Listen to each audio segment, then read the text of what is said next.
모든 것을 오늘 찬양으로 다 들려주셨습니다. 그래서 앞으로 이 찬양 기억하시면서 우리 사순절 기간을 지나면 더 은혜스럽게 될 줄로 믿습니다.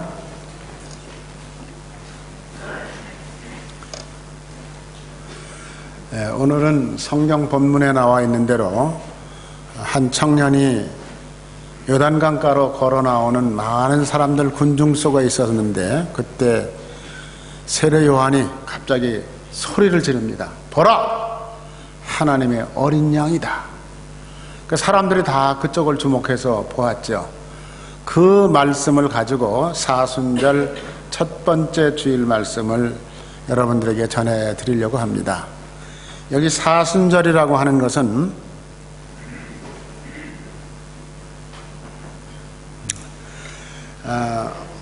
우리 보통 순환절이라고도 부르거든요. 근데 순환절이라는 말도 맞는 말이죠. 예수님이 고난당하시는 계절이다, 그런 뜻이죠.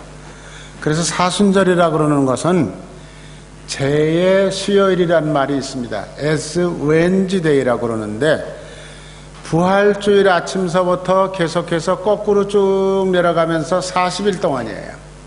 근데 그 40일 동안에 주일이 7번 있습니다. 여러분들 이 앞에 지금 초가 오늘 보라색 초가 켜져 있죠? 그게 6개입니다. 그리고 하얀 초는 예수님을 상징하는 초입니다. 그래서 그것까지 합치면 7개가 주일날마다 하나씩 켜지는 겁니다. 그래서 이 기간 동안에 주일은 빼고 나머지 40일을 역으로 계산해서 쭉 내려오면 수요일이 됩니다. 언제든지 출발하는 날이. 그래서 그날을 재의 수요일이다, 우리 한국말로 번역하면 그런 말이죠. 나무나 지푸라기나 풀을 태워서 재를 만드는 그런 수요일이다. 그 말은 무슨 뜻인가 하면, 캐톨릭 교회나 앵글리칸 처치에서는 이 재의 수요일을 굉장한 축제일로 시작을 합니다. 모든 교인들이 다 모여서 그 재의 수요일날 아침에 모든 것을 태워서 재로 만드는 그릇에다가 재를 담아다가 신부님이 교인들 한 사람 한 사람을 줄로 세워서 앞으로 나오게 하고 얼굴에다가 연지곤지 찍는 것처럼 재를 이렇게 발라줘요. 그러면 들어가서 앉아가지고 그 재를 바른 자세로 1시간 예배를 드리는 아주 중요한 예배입니다. 성경에 보면은 회개할 때 이스라엘 사람들은 티끌을 날리며 재를 뒤집어 쓰며 회개했다, 그런 성경이 있어요. 그래서 이제 아마 거기에 맞춰서 사순절을 지키는 거죠. 그래서 여러분들 보시면 알지만은 오늘 아침에 이 색깔도 보라색으로 바뀌었습니다. 앞에 초도 보라색 초입니다. 이게 무슨 의미일까? 사순절은 고난을 당하는 절, 예수님께서 고난의 길을 향해서 가시는 기간이기 때문에 색깔로 보면은 고난을 표시하는 색깔은 이 보라색입니다. 그래서 저희 교회는 꽃꽂이를 안 하지만은 꽃꽂이를 하는 교회에서는 전부 다 이 사순절 기간 6번은 보라색 꽃을 가지고 꽃꽂이를 합니다. 그리고 부활주일 아침에는 흰색을 가지고 하는 거죠. 지금 화면에 나와 있는 대로 우리 이 지구상에 살고 있는 사람들이 사용하는 카렌다가 3가지입니다. 솔라 카렌다 하는 것은 양력, 우리가 지금 쓰고 있는 양력이죠. 양력은 모든 나라가 다 쓰고 있어요.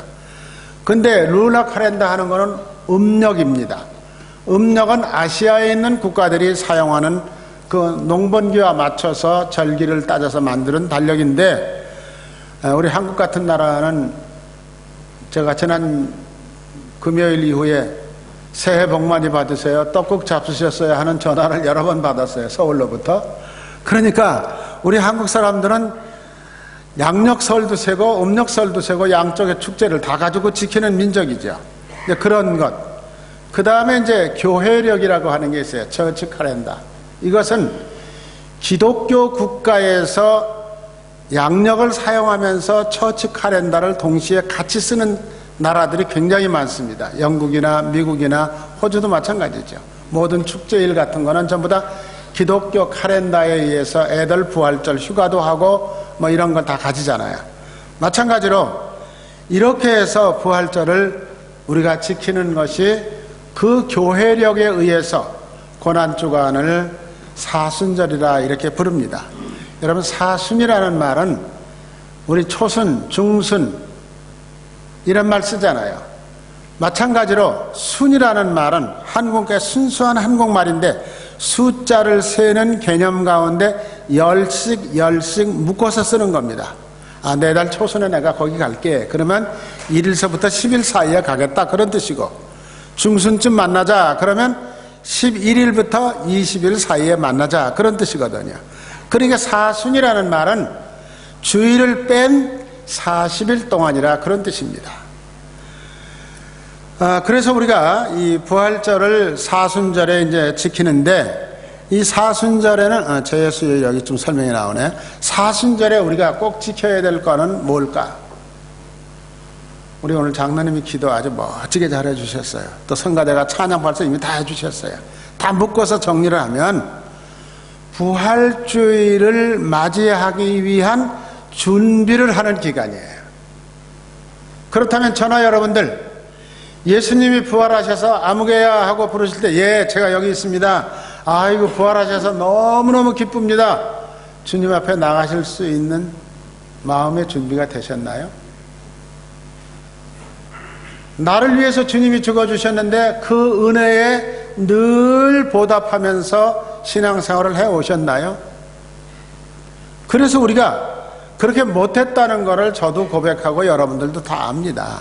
그래서 그 기간 동안에는 두 번째, 자기 성찰의 기간이에요. 아, 부활주일날 내가 예수님 앞에 따뜻하게 나서야지. 지난날 잘못한 거 다 많지만은 용서해 주실 거야 하고 우리가 기도로 준비하면서, 어떤 분들은 부활주일 되기 전까지 금식하시는 분들도 계셔요. 또 어떤 분들은 절대 금식할 수 없으니까 하루에 한 번씩만 금식하면서 아침 식사는 앞으로 40일 동안 안 하겠다, 이렇게 결심하고 기도하는 분들도 계셔요. 건강이 안 좋으신 분들은 그거 신경 쓰실 필요 없어요. 많이 잡수시고 그리고 기도하세요. 그 다음에 이제 부활주일에 우리가 이 고난주간에 꼭 생각해야 될 게 뭐냐, 사순절 기간 동안에 생각해야 될 게 뭐냐, 십자가의 의미입니다. 예수 그리스도께서 십자가에 죽으신 의미가 무엇일까? 그게 나와 무슨 상관이 있는가? 그거를 분명하게 이해하시고 알으셔야, 이해가 돼야 신앙생활을 바로 하실 수가 있습니다. 여기 이제 성경 말씀은 제가 다 그냥 넘기겠습니다. 오늘 여러분들 다 읽으셨기 때문에. 그런데 오늘 읽으신 이 요한복음 1장 성경 말씀의 이해를 돕기 위해서 이스라엘의 역사 공부를 잠깐 하겠습니다. 그게 무슨 말이냐? 이스라엘은 남북으로 우리나라처럼 갈라져 있었어요. 그런데 북쪽 이스라엘이 먼저 망했습니다.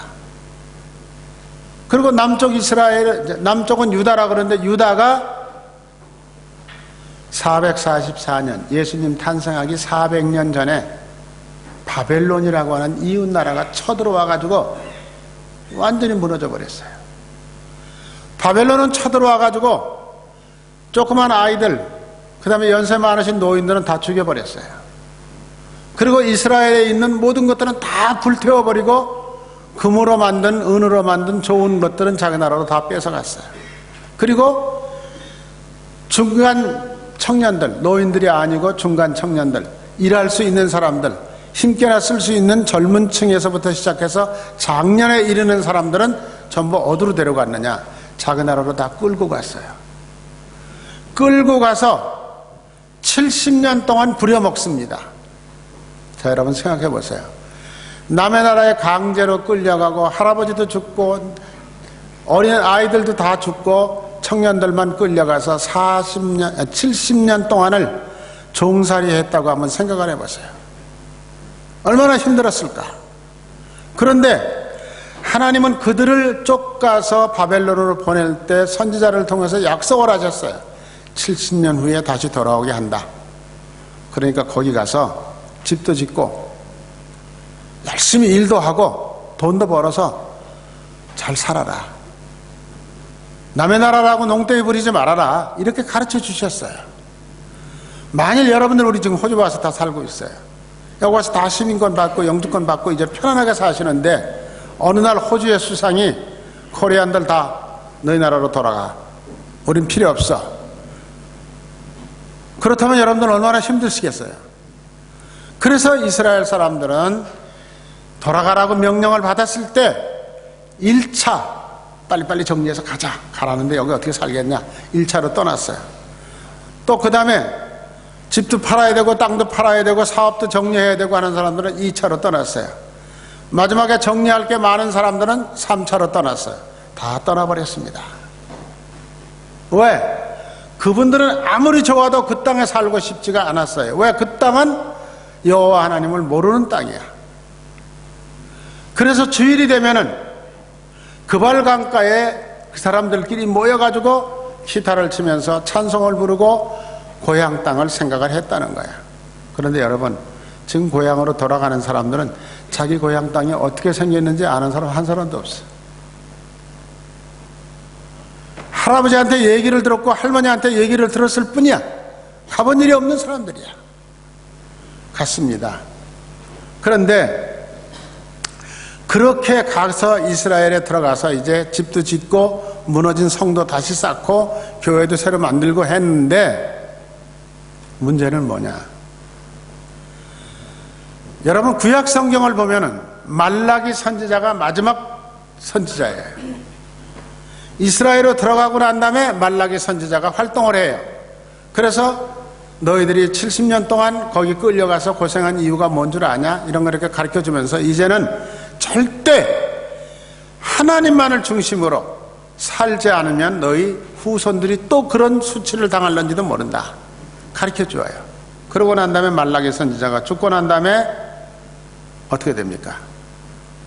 예수 그리스도가 태어날 때까지가 400년이라는 기간이 걸려요. 그 400년 동안은 선지자가 안 나타납니다. 선지자가 없던 시절입니다.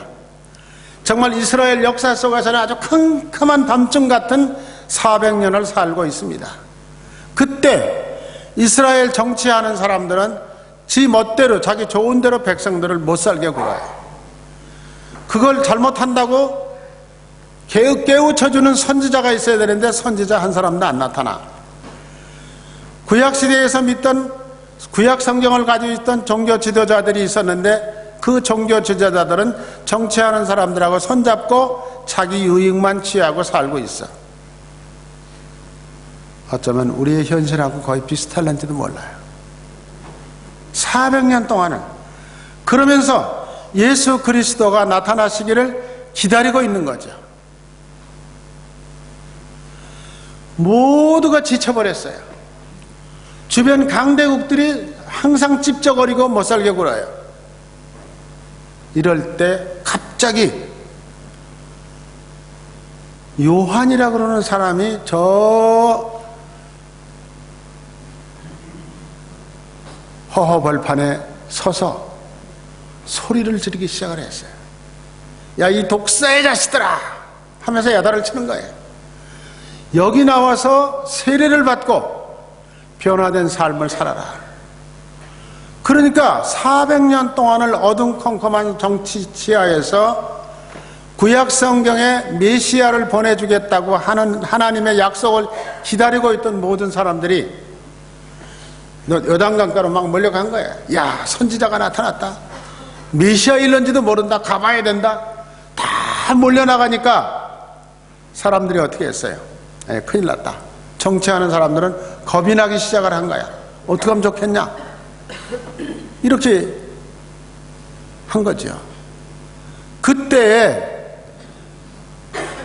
사람들은 굉장히 흥분하기 시작을 했어요.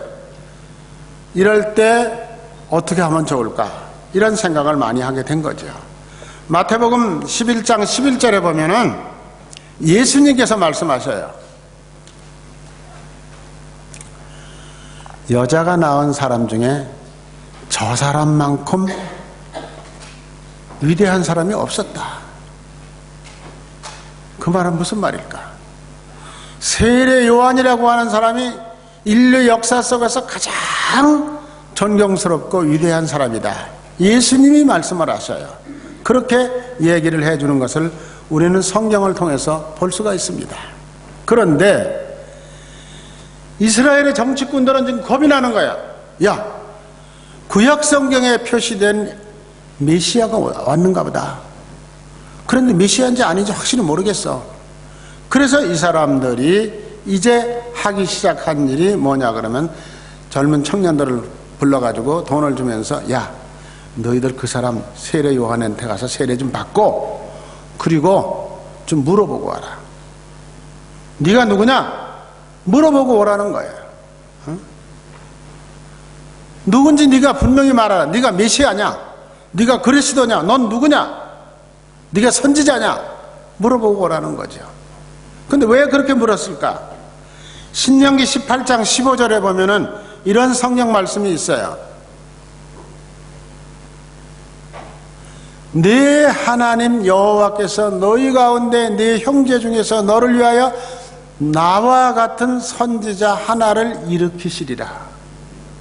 아, 성경에 선지자 하나 일으켜 주신다 그랬으니까 그 사람이 왔는가 보다 이렇게 생각을 하는 거죠.